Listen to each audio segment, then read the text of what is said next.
Hey, my name's Ian Begley. You're watching the NBA Exchange with Dexter Henry.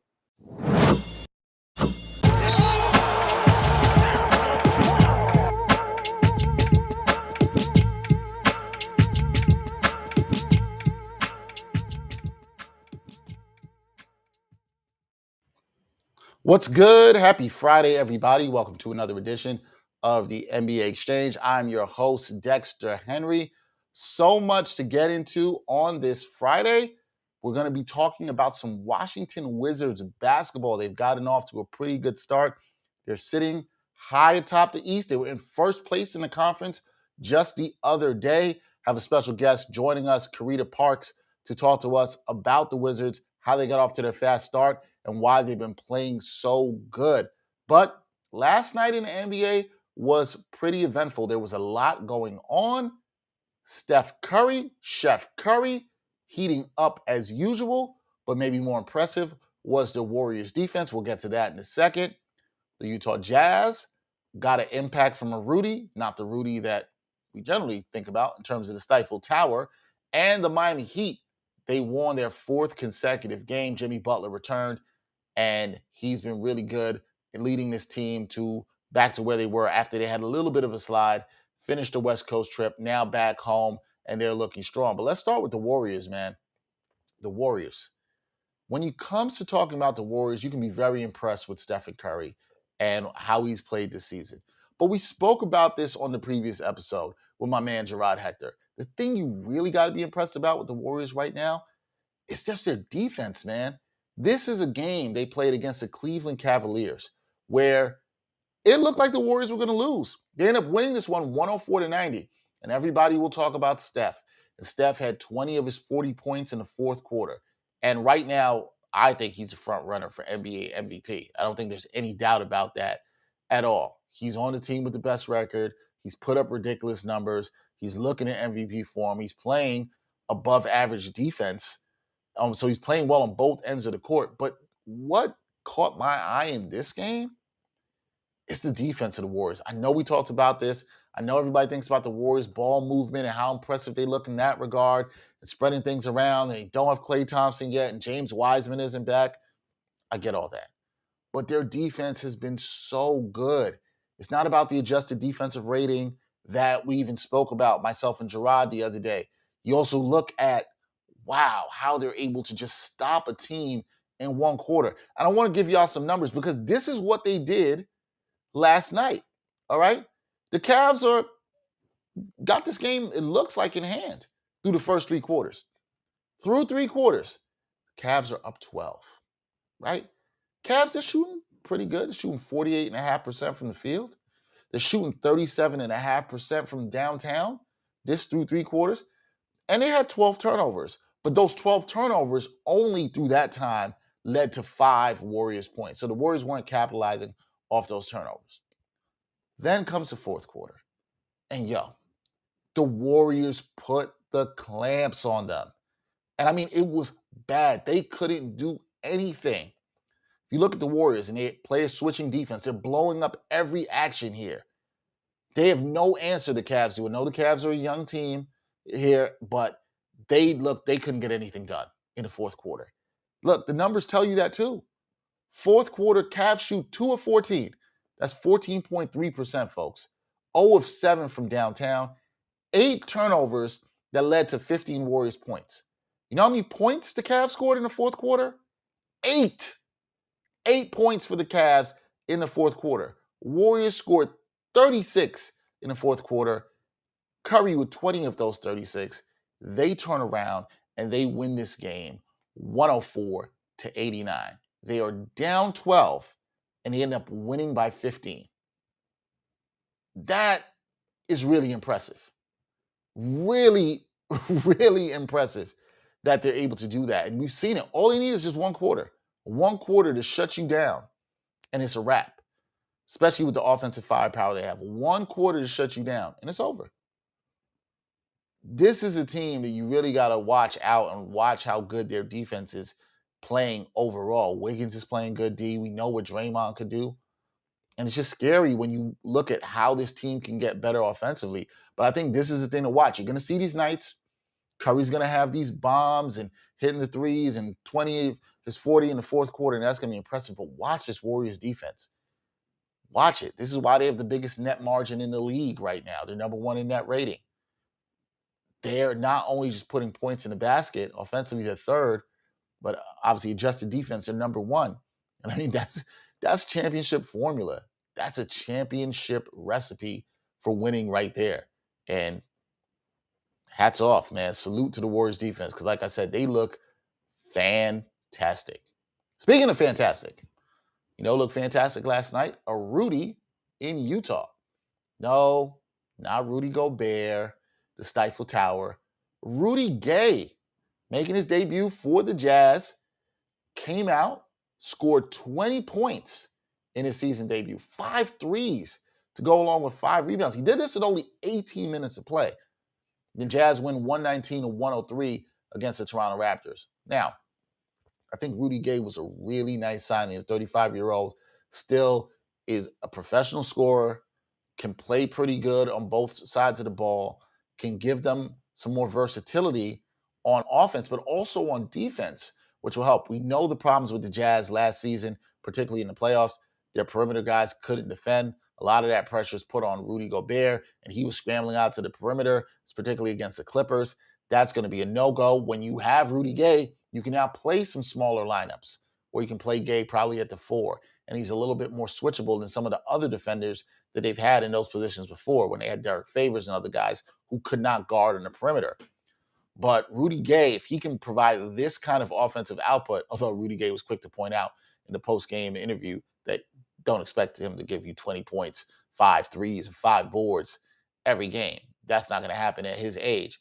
But he's a guy you can have nights like this, can help take some of the pressure off the guys that need to score, can find guys with the playmaking. But I'm really excited about what he can give them on the defensive end and allows them to be a little switchier in terms of their defense when they want to play smaller lineups, matching up against some teams that might have a little bit more offensive versatility at the 3 or the 4 spot. So look out for Rudy Gay and the Jazz. The Jazz have been stumbling a little bit after being atop the West. They're back down. They're now at 10-5 on the season. They've had a strong start at home where they are 6-2.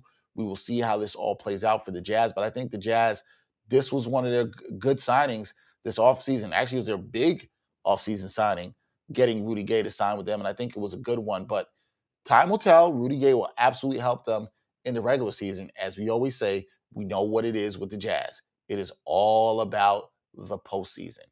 Can they get it done there and actually win? Time will tell. All right. Other team we got to talk about, team that's starting to surge a little bit. The Heat and Wizards. We'll talk a little about the Wizards later. They started a 2-game home-and-home series, and the Heat won this contest. Jimmy Butler scored 32 as the Heat beat the Wizards 112-97. It was their 4th straight victory, 2nd straight defeat in a row for the Wizards, who dropped to 10-5. Miami improves to 11-5 on the season, 6-1 at home to start. Miami, we saw how good they looked, and then they did a little bit of a slide where they came back sort of down to earth. They were about 7-5 and 7-5 actually, and they've won 4 in a row now. So they're looking good once again. Miami's defense has been solid. This is a game Miami played without Tyler Hero, who's injured right now. Bam Adebayo can come back from a 2-game absence. He scored 20 points. Gabe Vincent was really good in this game off the bench, looking like a really great backup point guard. He had 18. PJ Tucker had 15, which is amazing because PJ doesn't really score that much nowadays. But this is another good win for the Heat. They are looking strong. Our boy Brian Fonseca, Team Heat culture, is all happy about this. So the Heat looking really good. The teams will meet again Saturday night in Washington. For the Wizards, there might be some concern, and we'll talk to Carita Parks about this. They've lost 2 in a row now. They're off to a 10-3 start, 1st place in the East. And Bradley Beal said, look, everybody had their antennas up when we were number 1 in the East. Beal said, the biggest thing I like about our team is this fight. They didn't give up. They did fight in this game. The Wizards, I've liked what we've seen from them defensively. We'll talk more about that with our guest, Carita Parks, coming up very shortly. I like the fight we've seen from them defensively this season. They've been really good. The key question is, are they for real? Are they really as good as they might have been advertised through 15 games? A lot of questions surrounding them. I still think it's too early to tell, but we're nearing that 20-game mark. We talked about this on the last episode, NBA with Nuance. We're nearing that 20-game mark where you're starting to really see what teams are made of, who's real, who's not. There are some teams right now with concerns, namely the New York Knicks. Myself and our producer, Gregory Alcala, we talked about the Knicks the other night. We did a Knicks watch here on Backpack Broadcasting, and the Knicks starters right now look terrible. There's cause for concern. Julius Randle doesn't look good. The other night he took 11 shots, 10 of them were three-pointers. You can't have this. The Knicks starters just not getting the job done. Kemba Walker, Evan Fournier. It's just, you're shaking your head all around if you're Knicks fans. Now, do I think some fans are jumping out the window too early? Absolutely. Still think it's early, but there's also a saying. It can get late early, and that can happen sometimes too. So I said, watch out for some teams. The Knicks, the Celtics, the Grizzlies were kind of in there. They've seen a bounce back with a couple of wins to right the ship.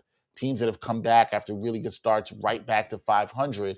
But some of those teams have some things to figure it out. Who figures things out over the next 2 weeks and allows themselves to either move up or move down in the standings, gaining some separation or not, it will be very interesting to see which teams do that. It's kind of a watershed moment in the season for a lot of teams as we near 20 games.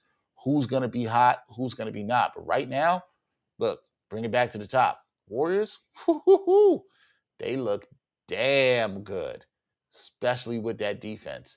Because you got to think, hey, at some point there might be this game where Steph doesn't go off. Guys are able to key in on him. They don't really have a great second scorer. It probably is Andrew Wiggins right now, but the role players have been playing well. Damian Lee, Juan Toscano Anderson. But if they keep playing D like this, man, it's going to be problems because you're going to know the Warriors are going to be able to bring it. But when they can bring the clamps, as Cleveland found out last night, and others throughout the league have found out, even Brooklyn did the other night, it is going to be a problem playing the Dubs. We are going to talk about the Washington Wizards, their start to their season, and so much more. Carita Parks will be joining me after our break to talk about the Wizards. She's plugged in everything around DC sports, their start, how's it looking, how's this going, what's the future of the team. Let us know what you think on the NBA Exchange about those Washington Wizards. We'll have all that Wizards talk when we come back on the NBA Exchange.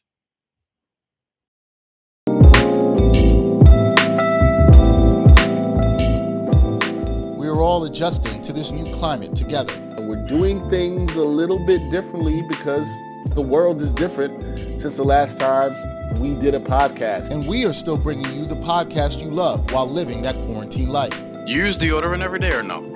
Yes. During the quarantine? Hell yeah. Still discussions of sports, music, and pop culture in a pod where it ain't hard to tell who keeps it real. Don't say that you don't see race. Whenever you say you don't see race, it just shows me how privileged you are in a situation that you don't ever have to think about race. No, look at the words I'm using. Perhaps, possibly, maybe. Is it the smartest thing? Probably not.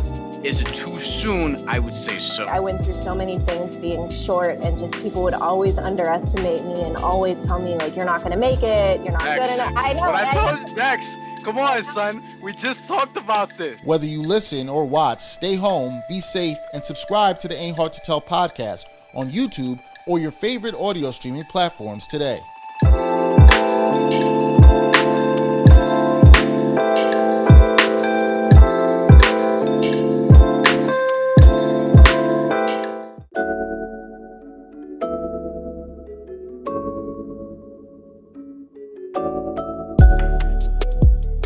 Backpack Broadcasting continues to bring you the best original sports content, but now you can get more of the content you love. For as little as $3 a month, you can get access to bonus content, including behind-the-scenes footage and interviews from the Sports Walk, Sideline Stories, or the Ain't Hard to Tell podcast. All this exclusive content comes via Patreon. There are tiered levels of patronage, and each Backpack Broadcasting patron receives exclusive perks. Your support helps Backpack Broadcasting create more of the original content that you love. Visit Backpack Broadcasting's Patreon page and become a patron today.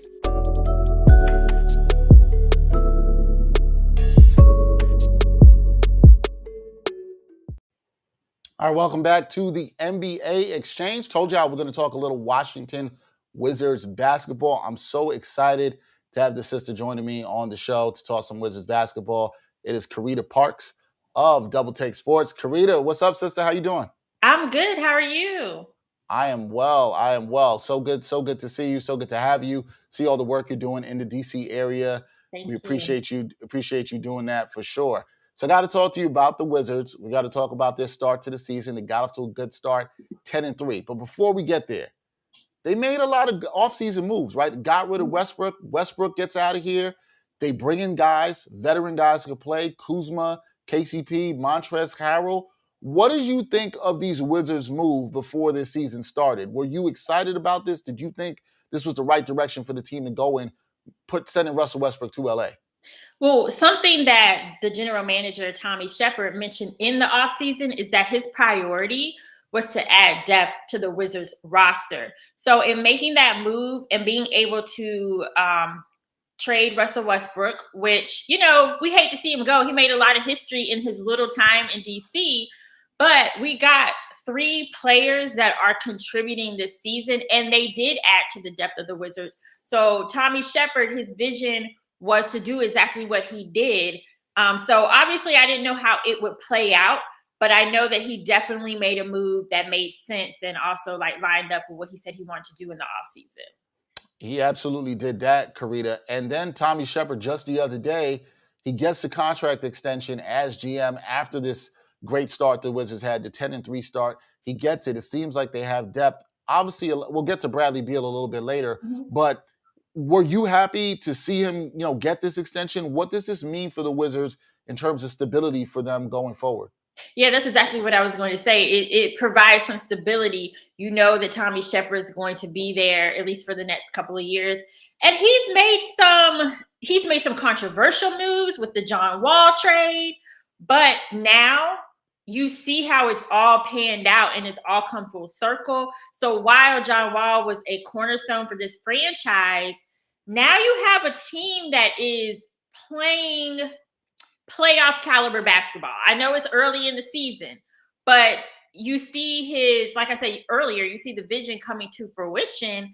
And so now you have trust in Tommy Sheppard, and the fans are starting to see it. And I think Bradley Beal, who was fairly close to Tommy Sheppard, always had that faith in him. So, he deserved his contract extension. The fact that he was able to offload John Wall's contract, then Russell Westbrook's, and then bring in the players that he brought in the offseason, he's definitely doing his job. Absolutely. Because look, if you think about it, Carita, I don't think many people thought he could get rid of either of those contracts, considering how you're right. So the fact that he got some return, there for them, I think he's doing the Lord's work. Let's just say that. Exactly. he's doing the Lord's work there.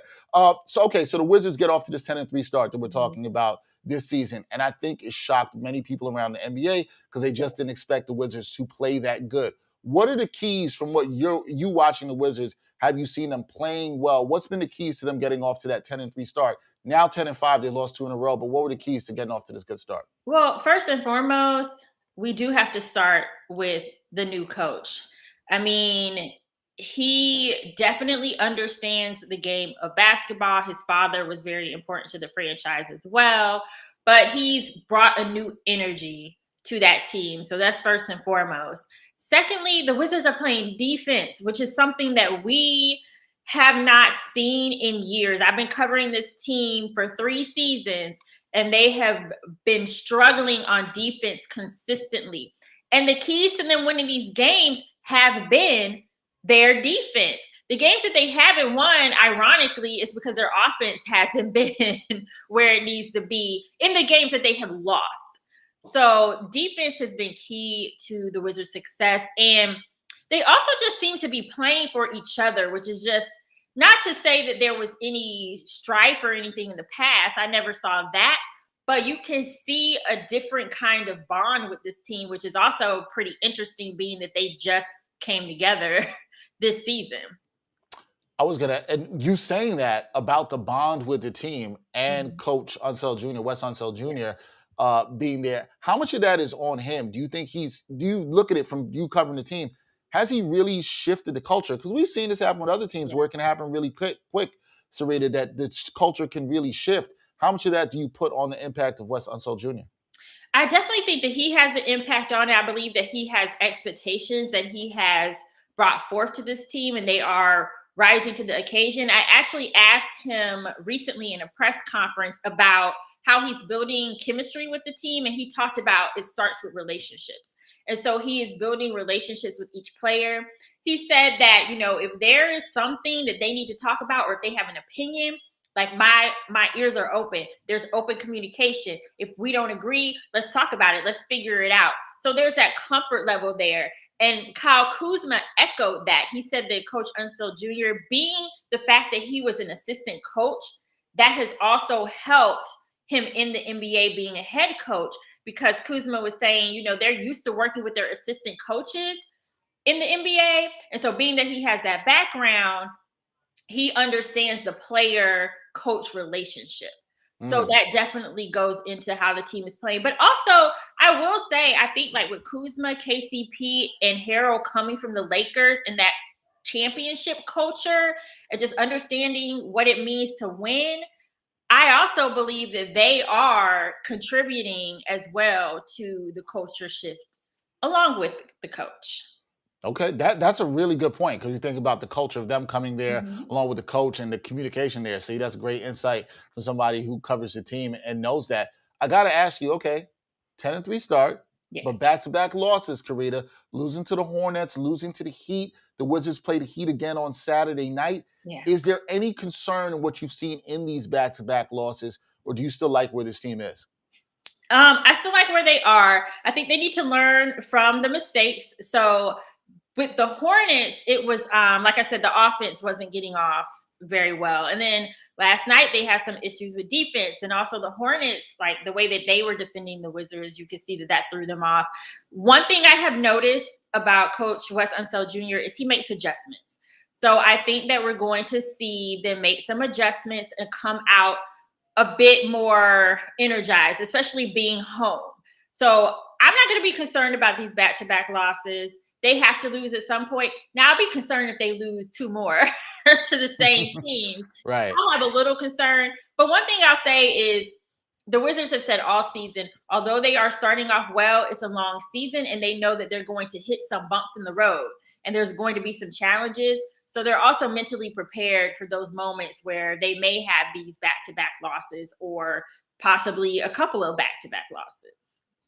It's all about how they respond to that, and they have a chance to respond to the recent loss to Miami on Saturday night. Now, down in the Chocolate City, the fans have been wanting to see a Wizards contender. I know people down there, my friend Jamoke Davis, big-time Wizards fan, grew up there. They've been wanting to see a contender there. How excited is the city about this team right now? Oh, I mean, they're very excited, and they're excited because it's a surprise, right?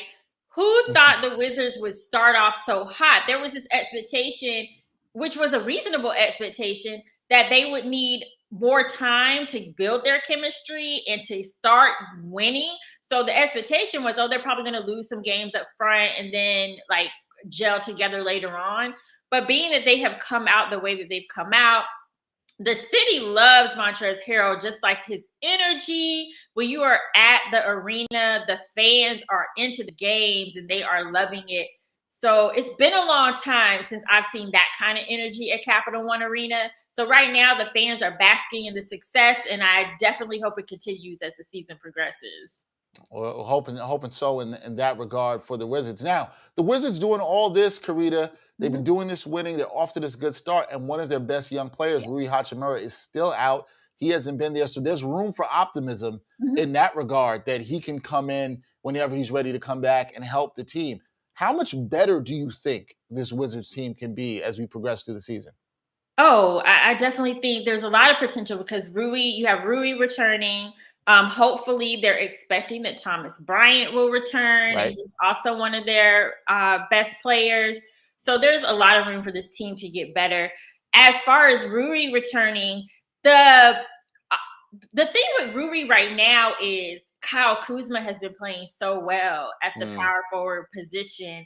And then this team has been off to such a good start, and he hasn't necessarily been on the court with them. And Wes Unseld Jr. has said it'll be a challenge trying to incorporate him back in. I do know that he is going to play a couple games or start practicing with the Capital City Go-Go, which is the G League team, just to start to get his conditioning back. But Rudy's an excellent player, and if he is mentally in the place to be there, he will 110% contribute to this team's improvement. Yeah, no, I think there's no doubt about that. And that could take them to another level, Carita. Now, everything in Washington, you've heard it because you've been plugged in the last couple of years. What's the future of Bradley Beal? What is Bradley Beal going to do? Is he going to stay with the Wizards? Now, personally, for me, Carita, it's encouraging that he stayed through Wall being traded and Westbrook being traded. The constant is him. He's still been here. He's one of the best scorers in the NBA. What do you think the future is for Bradley Beal? And does this season, this start, the commitment to Tommy Sheppard, who you said he's close to, do you think that bodes well in terms of him staying in D.C.? I think so, because from what I've gathered from like press conferences and from Bradley Beal and Tommy Sheppard made a commitment to build this team around Brad and to get him the pieces and the help that he needs. And that played into Bradley Beal staying here. He's been exceptionally loyal to this franchise. And from my perspective, if he's seen that coming together, I think that he'll be here for a little longer, especially if this team continues to play like they're playing and they make it to the playoffs. I believe, Bradley Beal will definitely stay here. But just seeing the potential of this team, he just hasn't had that. He hasn't had help. He hasn't had to be that 50-point player this season. And I think that's what he's been waiting for. Obviously, he can score 50 points and he's successful with that. But I could tell that he likes having help around him where he doesn't have to be that guy every single night. Yeah, that'll help. That'll make it easier for you to stay where you don't have to be relied on to score 50 points all the time. Last thing for me, Carita, we talked this whole part about the Wizards' strong play this season. But the big question, I think, when you have teams that surprise everyone, is it sustainable? Can they continue this play? Do you, as somebody who's around the team, believe that what we've seen thus far from the Wizards is sustainable? I think it's sustainable as long as they keep focusing on winning the way that they have won, which is playing defense, being efficient offensively, and just having that resiliency to the very end of the game. We've seen them scrap out some wins here. So if they stay true to that, I do think it's sustainable. And based on the attitude of this team, they don't have a losing attitude either. So I believe that they'll continue to push forward. Like I said, Wes Unseld Jr., you see him make adjustments. So he's going to continue to make those adjustments. He's a very calm, cool, collected guy, and he's going to keep this team focused. He always said, even though they were off to a great start, he was like, we can't be satisfied. We cannot be satisfied. And I think that that's been his message from the beginning of the season, and it'll continue to be. I think it will. And if that continues to be the case, I know the fans down in the Chocolate City are going to be very happy if the Wizards continue to have this really good play. Yeah. Carita Parks, thank you so much for joining me on the NBA Exchange. Absolutely. I love you. Love your work with Double Take Sports. Keep it up. Love the independent content creation. So please continue to do that. And hopefully we'll have you back on again. Yeah, thank you so much for having me. I appreciate it. Anytime. That's Carita Parks. She's the CEO of Double Take Sports, sports reporter in the D.C. area, covering the Wistics. Give her a follow and follow all her work there. When we come back on the NBA Exchange, I'll give you my Friday bets for this evening, who you should pick, who you should not. All that coming up when we come back on the NBA Exchange.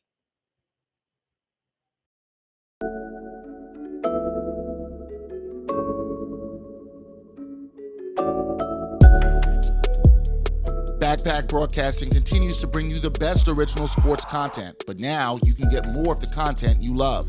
For as little as $3 a month, you can get access to bonus content, including behind-the-scenes footage and interviews from the Sports Walk, Sideline Stories, or the Ain't Hard to Tell podcast. All this exclusive content comes via Patreon.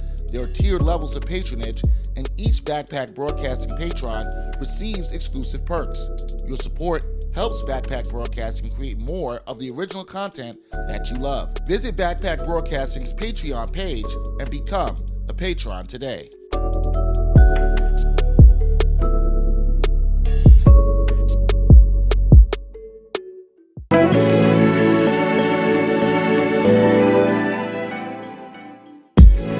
The Sports Walk is back. Watch season 4 of Backpack Broadcasting's original award-winning web series that brings you the opinions of real sports fans in these streets, literally in these streets.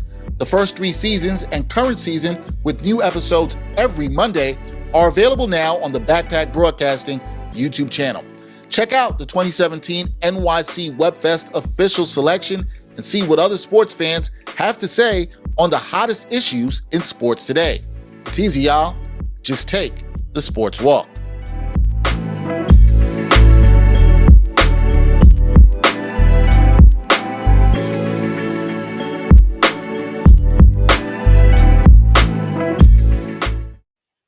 All right, interesting night of action in the NBA tonight.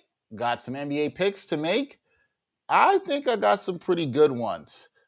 Gerard and I did pretty well the other night after a rough week. I believe we were 3-1 on Wednesday night. So, we're here to help you win some money.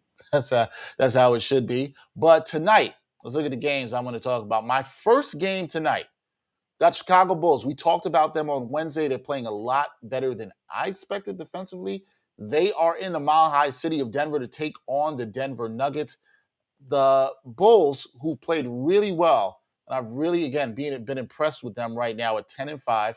First place in the Central Division, one of the best teams in the Eastern Conference. Denver, 9-6. They've been getting the job done, even despite MPJ being out, despite Jamal Murray being out. They've been able to get the job done. But right now, the line is, I think I had it, I told my producer Greg before, it was at -4.5. It has now moved to -3.5, guys. So -3.5 is the line. The Nuggets are favored here. But look, this is pretty simple for me. I like the way the Bulls have been playing. I just like the way the Bulls have looked. I think the Bulls have been really good. I think they're very motivated, I should say, to win this game. Here's why they're motivated to win this game, guys. The Bulls have not won in the Mile High City in Denver since 2006.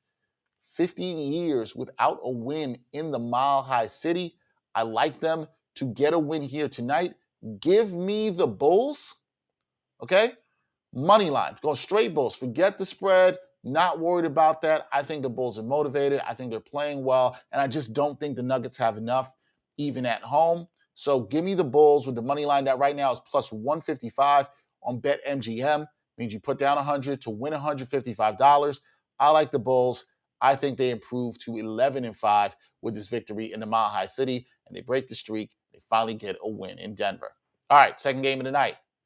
Pacers versus Hornets. Pacers in the Queen City to take on the Hornets. Now, the last time these two teams played, it was a 1-point game. The line in this game, -1.5. So, look, odds makers expecting this to be close once again. They're expecting it to be close. I think this is a close game. I think these are two teams that are very evenly matched. Indiana has gotten off to a slow start. They've shown some issues at times defensively, and then also sometimes really struggling to score. Not necessarily in love with that, but I don't like the value here at all on either side, depending on which way you want to go. This really is a pick'em game, and I can understand why you feel that way. I tend to like the Hornets a little bit more at home. They've won a few in a row. They're looking to continue their streak. I think they're motivated. They had a very quick start. Came back to earth, starting to play well again. So I looked for some value. Found on BetMGM, the Hornets winning point of margin victory anywhere from 1 to 5 points. You get +400, 4-1 odds. I like that. I like the Hornets winning anywhere in that point range or more. That's a really good bet for me. Give me the Hornets winning anywhere from 1 to 5 points, +400. I think that's a really good bet there, and you got some pretty good value. 6 to 10 was at +300 if you want to look at that as well, too, if you think they can win by some more points. But I do see this being tight. I think the Hornets win a tight game, 5 points or less, +400. Can't go wrong with that. Last game of the night for you guys, I have the Dallas Mavericks versus the Phoenix Suns. Now, these teams played each other. This is a back-to-back home-and-home series. They played each other on Wednesday with the Suns coming out victorious, winning their 10th straight. Suns looking for their 11th win in a row. The thing here, for the Dallas Mavericks, Kristaps Porzingis has looked well over the last 2 games, but even in the last game against the Suns, there was no Luka Doncic. We all know with Dallas, Luka is the engine that makes everything go. We saw the Mavericks in that game against the Suns struggle down the stretch, problems getting with their playmaking, getting their offense in order. We saw a lot of issues with that. Luka Doncic, he's listed as doubtful for this game. So for me, the way the Suns are playing, the way they've integrated DeAndre Ayton back into the lineup, and he's looking well, this is a no-brainer for me. I like the -7.5 there for the Suns. Not great odds, but I think this is a good bet if you want to get some money. I looked into some other options if there's anything for better value. Not really, but this is probably the bet I'm actually maybe the most confident in tonight in terms of the Suns over the Mavericks. Give me the Suns -7.5 over the Mavericks at home to get their 11th straight win. So here's my bets. Bulls, money line against the Nuggets, +155 on BetMGM. Pretty good value there. Hornets to beat the Pacers, anywhere from 1 to 5 points, +400 on BetMGM. Like them there at home over the Indiana Pacers. And then the Suns, -7.5 over the Mavericks. They're the home favorites. Like them to win as all. So Bulls, Hornets, and Suns all to win on Friday night. Those are my picks. If you get them wrong, don't come for me. Just here to try to help you win a little bit of money. I think I know a few things. So that'll put a bow on it for this episode of the NBA Exchange. Programming alert for you guys. Next week is Thanksgiving week. We're off. We will not be doing any shows during Thanksgiving week. We're going to rest up. We're going to come back after we get our bellies full and stuffed. So we'll be back out there with shows live at 11 a.m. starting the following Monday. You can also catch up on all the episodes of the NBA Exchange, the podcast form available on all streaming platforms. You can also watch all of these episodes on YouTube as well, too. So we'll have all that for you. Please continue to support the content with Backpack Broadcasting will deliver to you. We do have another edition of the Knicks Watch coming up. Myself and my producer, Greg, we did that the other night. We'll be doing one with Tuesday's game as the Knicks battle the Lakers. And hopefully that is a happier one for us than some of the things that we have been seeing. So we'll have more of that. Also, new episodes of the Sports Walk coming up too on Backpack Broadcasting, A Hard to Tell podcast. We'll do one more episode before the Thanksgiving break. Support that. Look in the comments. Hit that Patreon link. You can support us. There are different tiers of Patreon that you can support us for as little as $3 a month. That's all. So if you like the content that you're seeing, you want to see that content keep going, give a little donation. Doesn't hurt there at all. And thank you to all our patrons who actually do support us. So want to wish everybody a safe, healthy, and a happy Thanksgiving. Enjoy as much food as you can. I know that I will. And also be enjoying all the basketball there is around that. By the time we come back, we'll about hit that 20-game mark. But we'll have a lot to talk about who's real and who's not. We'll talk about all that coming up on future episodes of the NBA Exchange. Peace and love, and happy Thanksgiving to everybody.